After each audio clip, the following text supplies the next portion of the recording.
Makes me want to burn this motherfucker down. Come on, Boogie, let's burn this motherfucker down! Boogie, let's burn this motherfucker down! What's up, my Battlefield nerds? So I guess you can tell by the intro which tank I'm going with that I think that is the best loadout for the tank in Battlefield 1.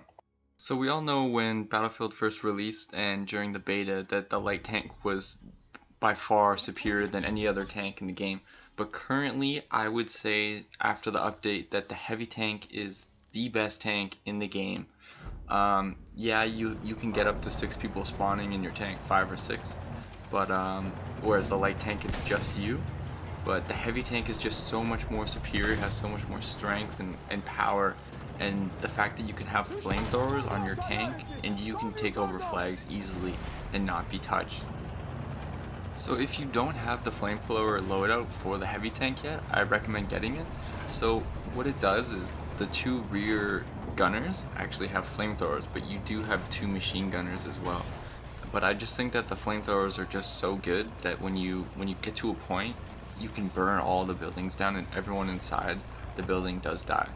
So that's why I go with it, and the machine guns are also good for long range, so you have the best of both worlds basically. So in this gameplay I went 19-0 in roughly like 4 or 5 minutes. I basically joined the game super late. My team had no chance of coming back, and I was just lucky and I got a tank, and I decided to go around the flank at D and take the hill point while my behemoth was also bombing it, which was the Dragoon boat. So here I just went up the hill and I went to all the camping spots basically where I know where people that are at Duff or D or Delta, whatever you want to call it, spawn at, and all the snipers are usually camping up in the rocks, and you'll see I find 2 of them and I get them. So it's always good when you're in a tank to go with a plan, especially if you're playing with squad members that you're actually communicating it with in a party, and it's good to have them spawn on you and call out where to go and where the enemy is and if they're behind you and whatnot.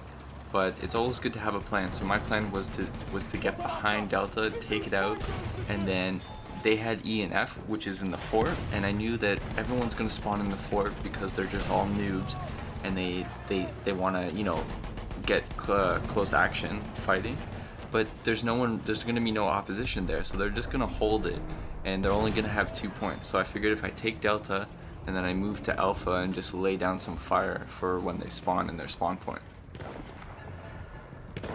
So when you are in a heavy tank and you get into a fight with another heavy tank, it usually takes about 4 to 6 shots to really blow up the tank, and in that time you could be taking on infantry instead and getting more points because you're getting more kills.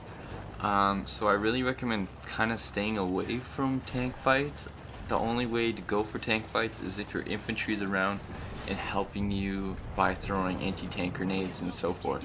So, and that way also try and go for those kill shots. Don't waste all your ammunition and then you end up not even getting the points. You're going to be really bummed out. So that's something to take in. So make sure you're trying to go for those kill points. Let the infantry throw their nades first, and then get all the points and get 5-6 kills right there. And I'm not saying don't go for light tanks or artillery tanks or just bikes or horsemen. I'm not saying that, because I'm just saying stay away from big fights with other heavy tanks, because it will just take forever and it's really not worth it in the long run.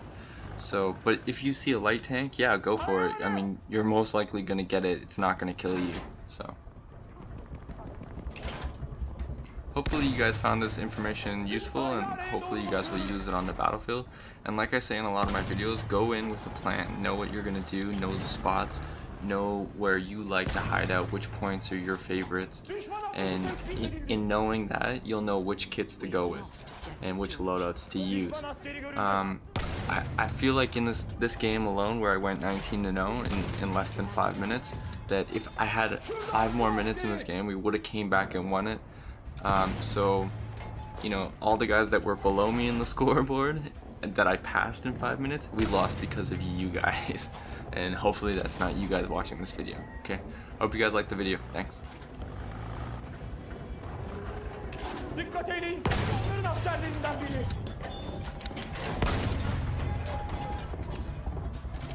Dikkat eyleyin! Bir asker